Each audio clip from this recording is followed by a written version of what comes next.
we're looking at Oscar, the first human modular prototype that is able to live in various setups.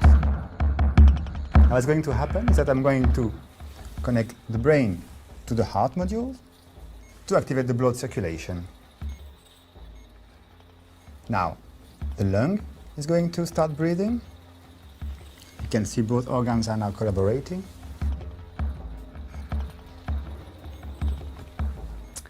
I can add a kidney module. And if I add a limb module, I start actuating the organism to move. Now it's looking for the optimal temperature, which is 37 degrees. If I add another limb, Oscar will recognize it and beneficiate from new possibilities.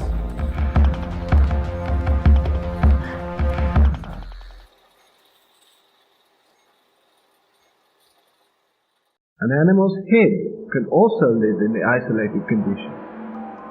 Here is the plan of the experiment. The arterial pump takes arterial blood from the reservoir to the head, while the venous pump drains off the venous blood. The blood is arterialized in the reservoir, where there is a steady flow of oxygen.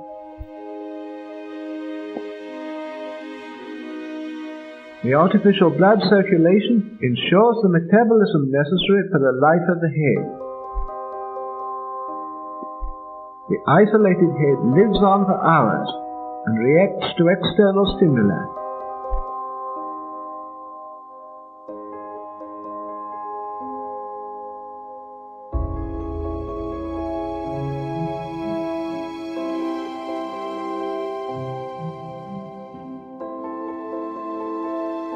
The isolated head even reacts to light and to sound.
This cockroach needs to get to Broadway, stat. It's hopping on the L, transferring to the NQR at Union Square, and arriving at its final destination, Times Square. Eventually, your commute becomes second nature. You do it without thinking. And this cockroach is not thinking either. Instead, it's being directed by a microchip in its backpack.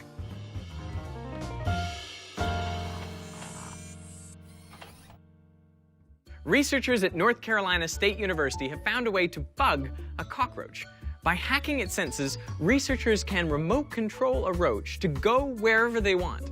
But why would they do this?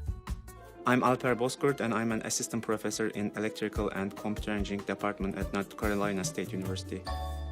Our idea is a swarm of cyber roaches that carries little microphones on their backpacks, and those backpacks has very sensitive sensors and very efficient radios. They form a radio network, and we help our cyber roaches to decide in which direction to go. How does it work? Cockroaches use their antennae to sense and understand the environment around them. So when an antenna touches something solid, it sends an electrical signal to their brain to turn in a different direction. Albert Boskert harnesses this behavior by attaching his own electrodes to the roach's antennae under anesthesia. These electrodes stimulate the antennae to send electrical signals to the brain and allow Boskert and his team to direct the roach where to go. These electrodes are connected to the roach's backpack, which acts like an extension of the roach's brain. It consists of a battery, a microchip with a radio to communicate with a controller, and microphones to triangulate sound. You can actually try this at home by purchasing a kit from Backyard Brains to create your own cyber roach, cockroach not included. Hissing cockroaches are available even in pet stores. And they are not pest insects, they are exotic pet insects from Madagascar. This is a chamber where we keep our cockroaches and observe their behavior. Cockroaches are amazing, and they were able to survive millions of years of harsh environmental conditions, and they are good crawlers and they are good climbers. So in this chamber we try to understand what does cockroaches do during their day life and during their night life. So far, this tech controls a single roach. But what about an intrusion of cockroaches? And what could you use this intrusion for? It was in 1999 I joined the search and rescue efforts after the earthquake in Turkey, where about 20,000 people lost their lives. One of the most critical questions is, where are the living, surviving victims? You need to find those people in a short amount of time. Time is very critical, and right now there is no technology out there that can provide this. With the power of an intrusion, he can send his cyber roaches as first responders into deadly environments to locate and rescue potential survivors. For example, during a search and rescue mission, they would release an intrusion of cyber roaches to naturally roam the search area. As the roaches explore the space, they gather data that is used to create a 3D map of the environment. If a roach travels outside the search area, the computer will automatically stimulate its antennae to direct it back in. Once a roach detects the sounds of a survivor, beacons from fixed radio towers would activate and locate the cyber roach and thus the survivor. I love cockroaches. Some people may think that they are very ugly, but roaches may also think that humans are ugly.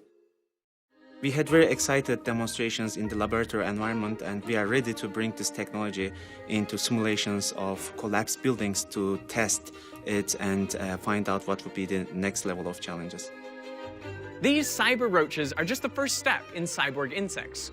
DARPA is already funding research into controlling the flight of cyborg beetles and moths as potential surveillance drones. So watch what you say, because someday soon, Big Brother could be bugging your room with an actual bug. Check out more episodes of Cyborg Nation by subscribing to the Wired channel.